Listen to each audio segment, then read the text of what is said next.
সে- নমস্কার, আমি মোকাম্মেল হক, উজালা বাংলা নিউজ। আজ আমরা চলে এসেছি উত্তর 24 পরগনার বারাসাত সাংগঠনিক জেলার দেগঙ্গা বিধানসভার তৃণমূল কংগ্রেসের যে মনোনীত প্রার্থী আনিসুর রহমান বিদেশ মহাশয়, সেই বিদেশ মহাশয়ের অফিসে আমরা চলে এসেছি। আমাদের জানার যে বিদেশ মহাশয়, যেহেতু তিনি প্রতিদ্বন্দ্বিতা করছেন, তিনি প্রথমবার বিধানসভা নির্বাচনে তিনি অংশগ্রহণ করেছেন।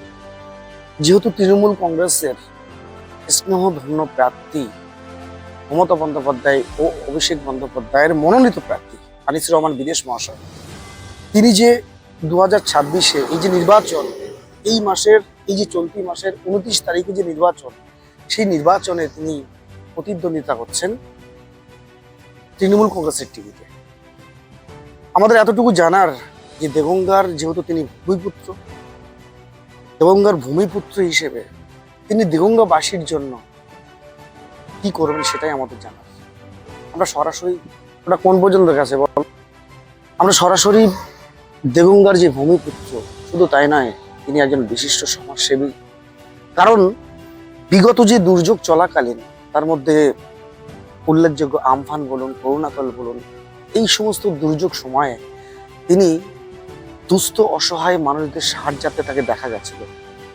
তার কারণ বিশেষ করে পিছিয়ে পড়া বিধানসভা উত্তর 24 পরগনার, তার মধ্যে উল্লেখযোগ্য হিঙ্গলগঞ্জ, সন্দেশখালী, মিনাখা, এই সমস্ত বিধানসভার যে দুস্থ অসহায় মানুষ যে দুর্যোগ চলাকালীন যে তারা বিপদে পড়েছিল, তাদের বিপদে সাহায্যার্থে এই আনিসুর রহমান বিদেশ মহাশয়কে দেখা গেছিল বিগত দিনে। তিনি বর্তমানে দেগঙ্গাবাসীর জন্য একটা আস্থা হবেন, শুধু তাই নয়, তিনি গরিবের বন্ধু, কাছের মানুষ, কাজের মানুষ। আমরা বারবার উজালা বাংলা নিউজের পর্দায় আমরা এই কথা বলেছি, তিনি গরিবের মাসিহা। সরাসরি সেই দাদার সঙ্গে আমরা বলার চেষ্টা করব। সাধারণ দেগঙ্গাবাসীর হয়ে 5টা প্রশ্ন আমরা দাদাকে করব, দেখা যাক দাদা কি বলেন। আসুন আমরা দাদার কাছে সরাসরি চলে যাই। রেডি? অবশেষে আমরা পেয়ে গেছি সেই দেগঙ্গা বিধানসভার ভূমিপুত্র, কাজের মানুষ। আমরা বারবার উজালা বাংলা নিউজের পর্দায় বলছি, গরিবের বন্ধু, এই সেই গরিবের মাসিয়া আনিসুর রহমান বিদেশ মহাশয়। আমরা সরাসরি দাদার কাছে চলে যাব। আচ্ছা দাদা, আপনি বিগত দিনে আপনাকে আমরা দেখতে পেয়েছি, বিশেষ করে আমফান বলুন, করোনাকাল বলুন, যে দুর্যোগ চলাকালীন আপনি বিভিন্ন বিধানসভা ভিত্তিক আপনি অসহায় দুস্থ মানুষের কাছে ছিলেন। আজকে আপনি দেগঙ্গা বিধানসভার তৃণমূল কংগ্রেসের প্রার্থী। সর্বপ্রথম আপনি দেগঙ্গা বিধানসভার জন্য কি করবেন? এ তো আমার ইস্তেহার আপনাদের সবাইকে বলেছি। আমার ইস্তেহারে স্বাস্থ্য, শিক্ষা, পানীয় জল, কৃষক, বর্তমান যুব সমাজ, শিক্ষা, সংস্কৃতি, ক্রীড়া, সব কিছুকে নিয়ে 10টি অঙ্গীকার, 10টি শপথ আমার আছে।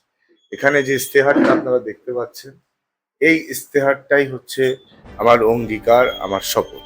স্বাভাবিকভাবেই এই ইস্তেহারকেই সামনে রেখে মানুষের কাছে ভোট ভিক্ষা এবং অবশ্যই মমতা বন্দ্যোপাধ্যায়ের 85টা প্রকল্প, বাংলার উন্নয়ন। আচ্ছা, আপনাকে বিশেষ করে এই দেগঙ্গা বিধানসভার বিভিন্ন পঞ্চায়েতের সাধারণ মানুষ তারা বলছে আমরা ঘরের ছেলে পেয়েছি, তারা অনেকটাই খুশি। কি বলবেন তাদের উদ্দেশ্যে? আমার এটা দেগঙ্গার মাটিতে বিরাট বড় পাওনা। দেগঙ্গার মায়েরা, দেগঙ্গার বোনেরা আমায় দুহাত ধরে ভালোবাসা, তাদের স্নেহর আঁচলে আমাকে আবদ্ধ করে, এটা বিরাট বড় প্রাপ্তি আমার। এবং আজও যেখানেই যাই, মায়েরা যেভাবে আমায় স্নেহ করে, মমতা করে, আমি চিরঋণী দেগঙ্গার মানুষের জন্য। শেয়ার পদ এগুলো অনেক দূরে, কিন্তু মানুষের ভালোবাসা যেটা আমি পেয়েছি, আমি ভোলার নয়। আমার এই প্রাণ, আমার এই জীবন নিশ্চিতভাবে যতক্ষণ পারবো দেগঙ্গার মানুষের প্রতি পূর্ণ নিয়োজিত থাকবে।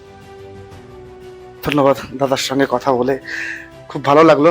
তো সরাসরি আমরা দাদার অফিসেই আছি, উজালা বাংলা নিউজ। আমি মোকাম্মেল হক, ক্যামেরাম্যান বুরহানের সঙ্গে।